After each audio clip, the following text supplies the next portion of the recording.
The Eye of the Midnight Sun, led by Fauna, advances on the witch's forest. Fauna sets the forest ablaze using her salamander's flame, and the Witch Queen is surprised, not expecting it to be so powerful. But what greatly worries her is that the Diamond Kingdom, led by Ladros and Mars, are also attacking with the intent of capturing her. Upon seeing Mars, Asta is relieved he is alive, and Fanzel likewise recognizes him as one of his former students. Despite not having the use of his arms, Asta declares he is going to defeat them both. Vanessa finally awakens to see her friends surrounding her, and she remembers that she came here to negotiate with the Queen. Asta declines her help and attempts to cancel out the curse himself with his swords, but to no effect. Vanessa chastises him for his recklessness, but he insists that this is the only thing he can do. Noel turns to the Witch Queen and says that if Asta's arms are healed, then he and the rest of them will prove to be worthy allies in the coming battle. The Queen considers this for a moment and concedes that the forest lacks the forces necessary to deal with 2 attacks at once. She heals Asta's arms with her magic, while Vanessa and Domina praise Noel for her handling of the Queen. While the Black Bulls deal with the invading Midnight Sun, Fanzel,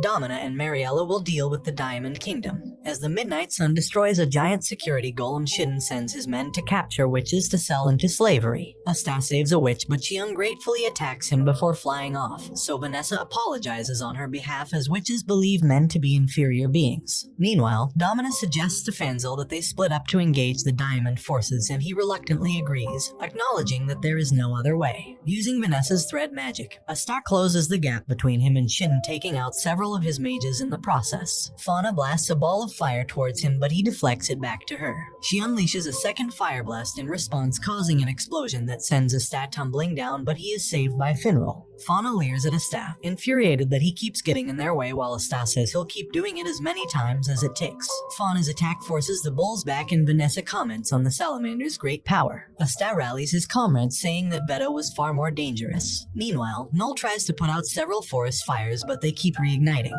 Asta tries to talk to Fauna, but she ignores him and attacks him with another fireball. However, he continues to insist on talking things through, and Fauna recalls her past at Lick's village, where he had a human friend. During a wedding, they are slaughtered by humans and blamed Lick's friend, as he was the only one who knew of their location. In the present, Fauna flies into a rage, reminded of why she fights. A third eye grows on her forehead, and her salamander grows larger, which warns the Black Bulls of the dangers to come. Marielle and Domina try to lead the witches out to safety while they think of a way to handle a security golem still prowling the area. The intense heat knocks back the Black Bulls, the very magic field preventing Finral and Vanessa from properly casting their spells. Fauna attacks them once more, but they are saved by a sea dragon's cradle. Noel has arrived. The 4 escape on hastily assembled brooms, while Fauna harasses them with even more fire strikes. Noel decides she alone can defeat the salamander, and after shaking off voices of doubt in her head, she unleashes a sea dragon's roar. Fauna, recognizing the danger, blocks and dodges the blast. But Noel redirects her spell, and the water dragon sinks its teeth into the salamander, weakening it greatly. They observe in shock as Fauna casts crystal and restoration magic, which Asta notices is the same magic Mars uses.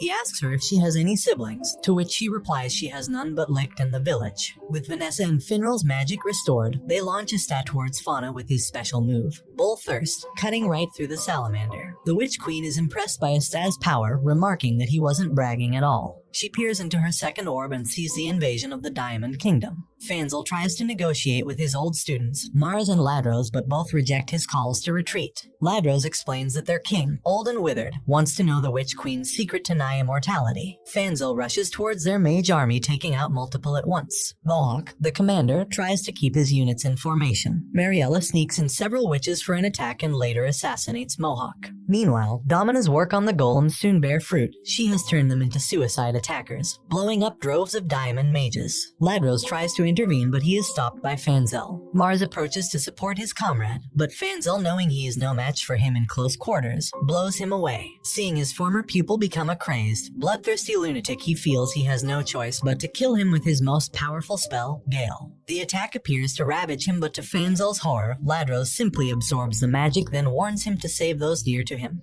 Fanzel rushes to protect Domina as Ladros unleashes his million lasers across the battlefield, indiscriminately killing friend and foe alike. When the dust settles, Ladros picks up Domina and tries to kill her, but she is saved by Mars, who has remembered his old teachings of protecting the innocent. With Mars choosing to defect, Ladros relishes in an opportunity to kill his hated friend. After Mariella's failed attempt at assassinating Ladros, Mars carries her, Domina, and Fanzel away from him. Mars remarks that the only way to beat Ladros is either to overload him with magic, or to use anti-magic. Fanzel remarks that they have the latter and Mars reacts with surprise. Meanwhile, Asta and the bulls stare down an injured yet still powerful Fauna whose flames begin to burn brighter. Fanzel and Mars fly near Asta and as Fauna unleashes a fireball, they have Asta deflect it towards them and they send it straight into Ladros. Salamander's magic proves to be too much for him to handle and he burns into a crisp. When they land, the bulls are wary of Mars' presence, but Fanzel and Mars reassure them that he is there to help. Mars looks towards Fauna and realizes that it is the same Fauna he was with all those years ago at the Diamond Kingdom's training grounds. It was he who was tragically forced to kill her, unable to fulfill their promise of seeing the world together. Mars tries reaching out to her, but she refuses to acknowledge them. With most of her magic spent, she resorts to activating her self-destruct magic, with an exasperated Finral wondering if all Midnight Sun members have some form of self-destruct built in. Fireballs begin shooting out of Fauna, but Mars refuses to defend himself, saying he has no right to. Asta knocks some sense into him, pointing out that dying here would solve nothing. With Finral and Vanessa's magic useless against Salamander's flames, Mars and Asta elect to charge in, but they begin to burn up due to the intense heat. Mars casts his phoenix robe on Asta to heal him, and the two reflect on their mutual respect. Mars looks upon Asta as the epitome of the magic knight, while Asta admires Mars' unwavering desire to protect. Asta manages to slice through her magical barrier with his sword, but the spell continues. Mars throws himself at Fauna and embraces her, reminding her of who she truly is. As memories flood back into her, she happily embraces Mars back, moving him to tears. Her third eye has disappeared and everyone breathes a huge sigh of relief. Mars and Fauna reunite and they thank Asta. Fauna is also happy that Mars has made a friend, which Asta happily reinforces. However, they learn that Fauna has lost her memories beyond being killed by Mars. She manages to remember Licht finding her discarded after failing to materialize anything with a magic stone given to her. Fauna continues to have a desire to obtain a magic stone in the witch's forest,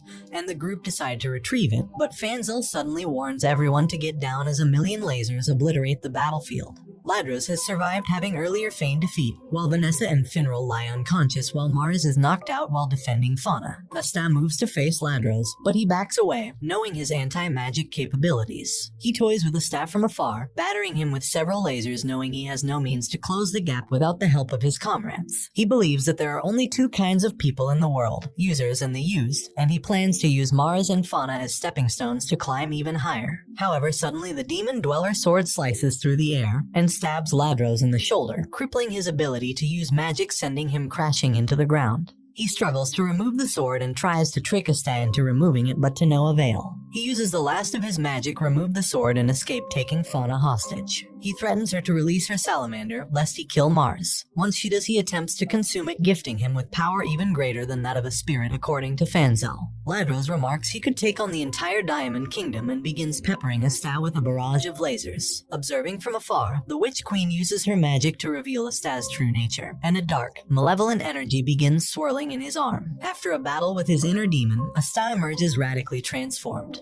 His right arm has been enveloped by black magic and he has grown a wing. Critically, he is now able to keep up with and exceed Ladros' speed. Now forced on the defensive, Ladros begins to flee. Meanwhile, the Witch Queen observes Asta battle with great interest and remarks that no one but Asta could wield the demon swords as they drain the user's magic. Instead, the anti-magic has been flowing into him, which he had been unconsciously putting a lid on. Through the witch's magic, that lid is gone and Asta has made its vessel. Ladros continues to run away, but Asta easily closes the gap, deflecting and parrying everything that is thrown his way. In a desperate move, Ladros attempts to use a powerful beam, but Asta defeats him with his new black meteorite. Ladros is defeated, and his mage stone shatters. Noel is worried that Asta may have become more sinister, but is relieved to see him behave like his old self, as he lectures Ladros on taking responsibility for his actions. The demonic energy leaves Asta's body, and he is suddenly overcome by pain all over. The Witch Queen teleports to their location. Asta eagerly tells her that they defeated both the Diamond Army and Eye of the Midnight Sun, which the Queen praises him for. He asks her to heal his friends, but she instead casts her blood magic, restraining everyone except him on a bloody cross.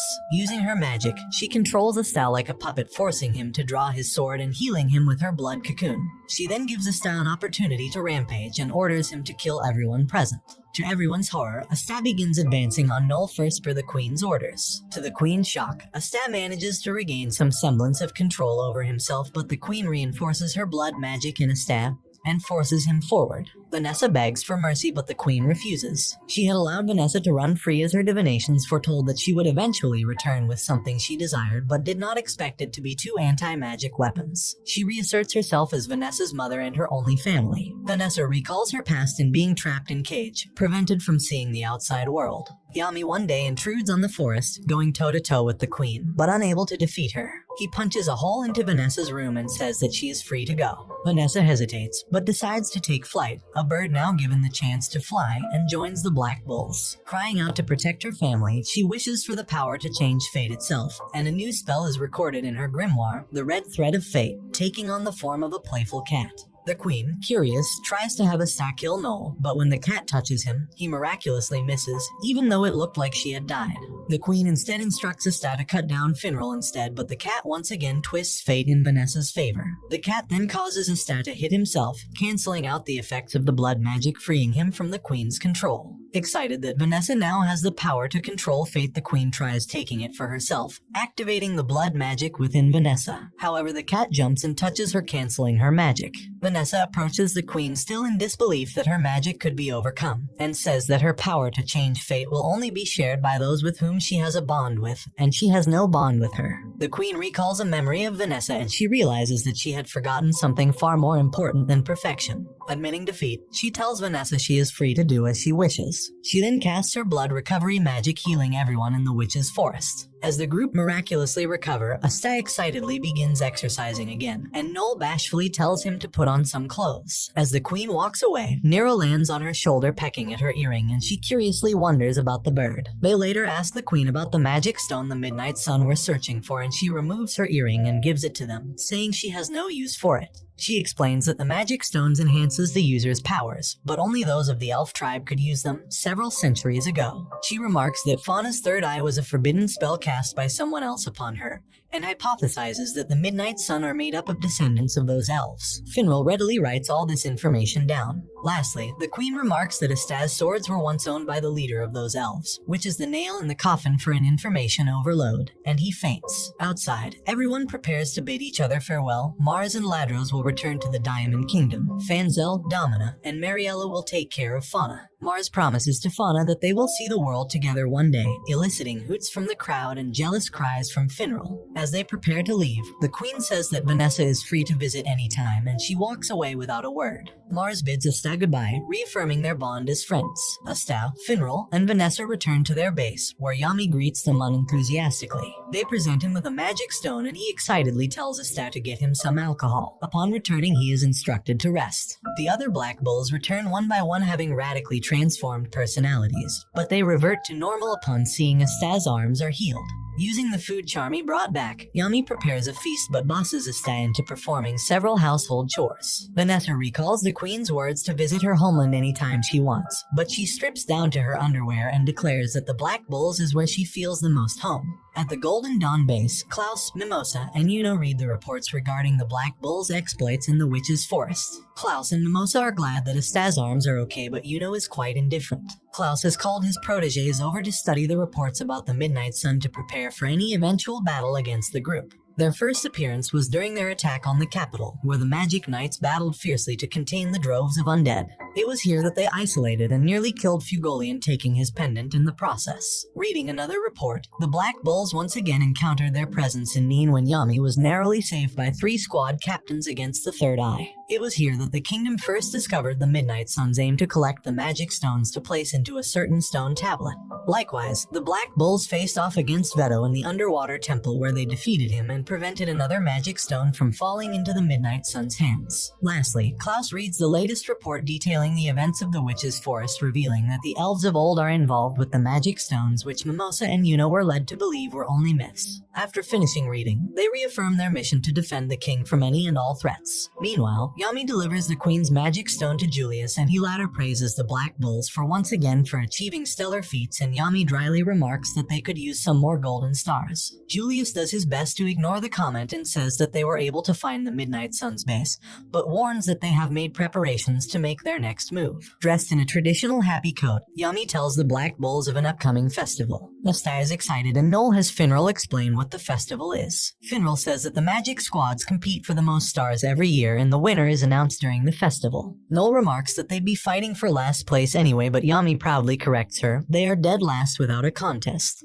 The Black Bulls head out to the festival and go about their own way. Asta has Finral bring over Kahono and Kayato. Asta asks Kayato if he brought his leg and upon confirming that he did, opens a flask filled with the Witch Queen's magic. It pours out, healing Kayato's leg and restoring Kahono's voice. The song and dance of the sea is alive once more. They thank Asta profusely for healing them and Kahono immediately sings a song which enchanting those around them. Magna arrives and invites Asta to help him with his fireworks but assumes that their group is out on a double date. Wanting to goad Noel into admitting her feelings for Asta, Kahono decides to make it one. She links arms with Asta, driving Noel insane while Kayato assumes that the double date is for him to get closer with Noel. After a while, Kahono is irritated that Noel is so indecisive and decides to bring them into a haunted house together, planning to use his cronies to scare girls his way. Sek instead causes Noel and Asta to panic, thinking the zombies have returned. After leaving the haunted house, Kahono realizes that Asta is far too dense and asks him what he feels about Noel. But just then a crying child begins annoying festival goers and they assume it must be a peasant child. Noel tries to calm her down and with a small performance set up by her and the others, the child stops crying.